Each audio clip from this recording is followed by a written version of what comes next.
ક્યારે શરૂ થવા જઈ રહી છે ચૈત્ર નવરાત્રી? નોંધી લો ઘટ સ્થાપનાનું શુભ મુહૂર્ત. હિન્દુ ધર્મમાં ચૈત્ર નવરાત્રીનું વિશેષ મહત્વ છે.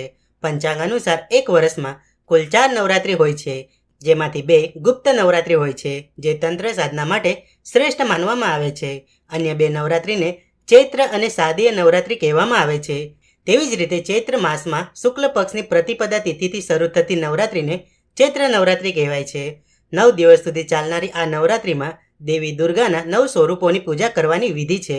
આ વર્ષે ચૈત્ર નવરાત્રી રવિવાર 30 માર્ચ 2025થી શરૂ થશે. પણ તમને જણાવી દઈએ કે આ પવિત્ર તહેવાર માત્ર 8 દિવસનો જ છે, જે 6 એપ્રિલ 2025 સોમવારના રોજ સમાપ્ત થશે. કારણ કે આ વખતે અષ્ટમી અને નવમી તિથિ એક જ દિવસે આવી રહી છે. ચૈત્ર શુક્લ પ્રતિપદાના રોજ કલશ સ્થાપના સાથે નવરાત્રીનો પ્રારંભ થાય છે.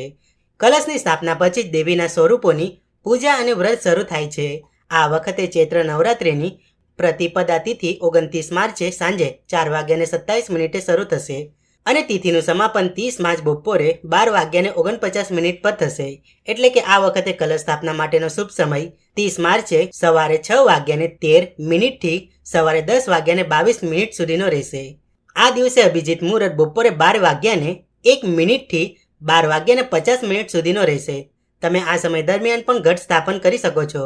ઘટ સ્થાપન માટે કલશમાં ગંગાજળ, સિક્કો, રોલી અને દુર્વા નાખીને સ્થાપિત કરો. કલશ પર કેરીના પાન મૂકો, ત્યારબાદ તેના પર નાળા છડી સાથે બાંધેલું નારિયેળ મૂકો. આ વર્ષે ચૈત્ર નવરાત્રી પર માં દુર્ગા હાથી પર સવાર થઈને આવશે, કારણ કે આ વખતે નવરાત્રીની શરૂઆત રવિવારથી થઈ રહી છે. હાથી પર સવાર થઈને માં દુર્ગાનું આગમન નવરાત્રીમાં ખૂબ જ શુભ માનવામાં આવે છે અને તે સુખ અને સમૃદ્ધિનું પ્રતીક માનવામાં આવે છે.